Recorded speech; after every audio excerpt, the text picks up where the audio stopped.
Pinkett. I wasn't with him during that era of his life, but I'll put it like this: I wouldn't doubt it. Yeah, he He did. said that Jada Smashed. was He smashed. like a Pound cake. female him, He and did. that Pound cake. yeah. I'm gonna stop you right there. So he did. Next question. So all right. Next I, question. Yeah, I yeah, said I yeah. Pretty wouldn't much. doubt it. Next Pretty much. question. Did with all the lost files coming up, detectives feeling like they want to go in retirement because of this and all that. People say conspiracy theory. It's because of him talking. They said he wanted to be part of a certain elite group of people. Then he felt like the lifestyle that they was doing, they were trying to take his soul, and he wanted his soul back. So people felt like he had to go because he knew a little bit too much. Do you feel that Suge Knight set him up? Um, that's a really good question. It's a very interesting question. Also, I'm gonna put it to you like this. Put it to And me how it's supposed to I be. listen really really careful to this. I make no. Hello? Okay, here you go. In 1996, the way I felt and what I thought about that whole thing with Suge Knight and the whole situation concerning Tupac and Suge Knight was completely different because I couldn't understand how anyone would sit in a car with someone that they would put a hit on and trust that they wouldn't get shot when bullets was flying all through their car. I said it in Before I Wake, which plays on Fuse TV, and I said it in Got Your Back. You can find it at www.frank-alexander.com or amazon.com. So is that a yes or a no? Now, no, this you got to hear this. The thing about that is that was 1996. In 2001, Rolling Stone magazine came out with the Rampart investigation through LAPD. And when that came out, I read that article. I have that article. The whole Rolling Stone magazine was about this crooked LAPD cop story of how Biggie got killed and how Pac got killed. And then it named one of the bodyguards who was with me that was my relief bodyguard for Tupac named Kevin Hackey. And I can say this because his name is out there like that. And we did a documentary, and he came out and said that he was an FBI informant, and he was there to infiltrate death row for drug racketeering. Now, all along, when we were working together, I never knew that. No one ever knew that. But the Rolling Stone magazine announced it. So Kevin sued him over it because they exposed him. All right? Oh, so wow. after I read that article, and then I started seeing all these LAPD cops that was from the magazine, they had them in there, pictures of them dressed in red suits. Then I started thinking differently, right? Then I started seeing different things about how a different theory and a different conspiracy could have happened. Who am I going to trust to sit next to me or trust to fire into my car if I would have set it up? Would be another police officer, someone that is well trained with using a weapon. I have two documentaries that go into that, and it's Tupac Assassination, Conspiracy, Revenge, and Reckoning. And I talk about those theories, and I talk about that. And my whole thought process completely changed from 1996 to 2001 after I read that article. Then I started digging and digging and digging and looking for dirt. When I started kicking rocks and rocks started turning over, my partner and I, we started finding dirt. And then other things started coming up. So my whole theory on Tupac's murder did a 360. So let me ask this last question. Absolutely, to answer your question, absolutely.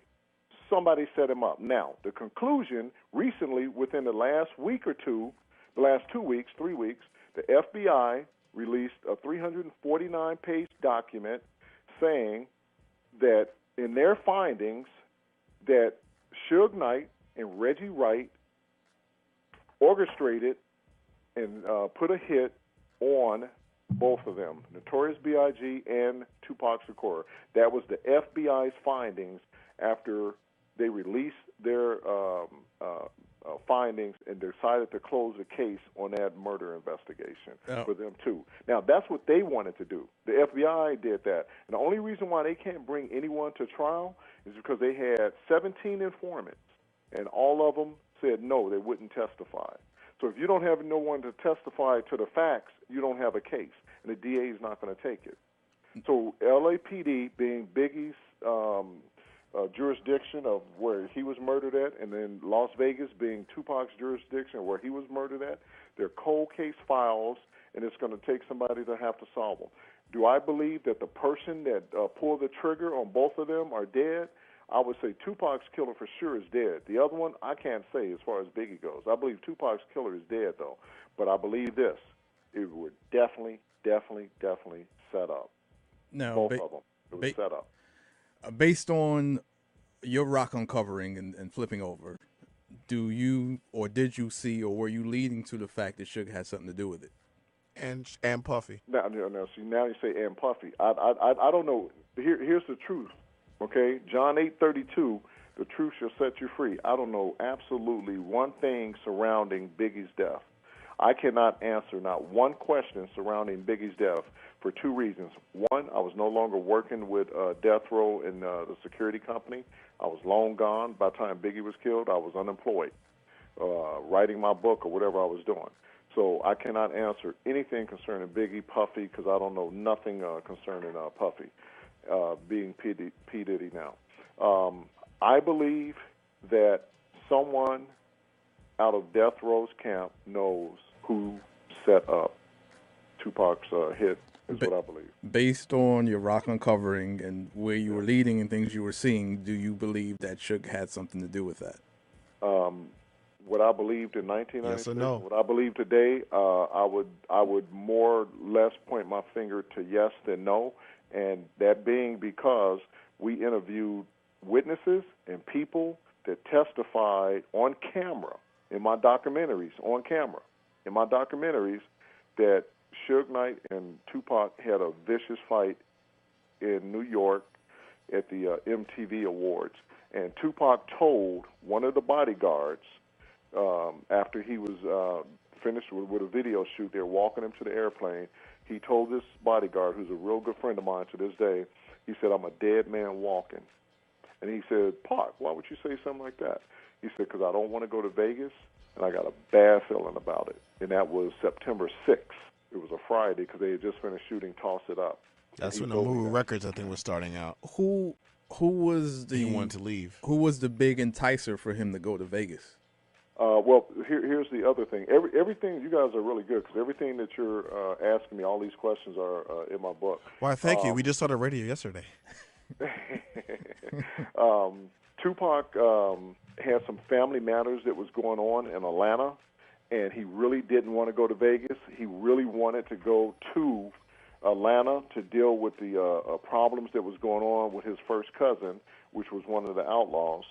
And this is in my movie, Tupac Assassination Reckoning. It's in that movie. And it's not even that I'm telling it. His family, Tupac's family, is telling that whole story. And he did not want to go to Vegas. He was not going to Vegas. And he had his mind changed and persuaded to go. By who? By who? By Suge. Does that have anything to do with him wanting to leave Death Row and start Amuru Records? When we were on Gridlock and all of that, they had already called an audit on Death Row. We were working on a set of Gridlock, and Yak Fula's mother was one of Tupac's assistants, and she came down to the set specifically to talk to myself and Kevin Hackey to tell us that there were some things going on, there were some changes going on, and they was no longer going to be working with Death Row, that they were doing an audit on Death Row because Pac wasn't getting all his money, and there were some problems. And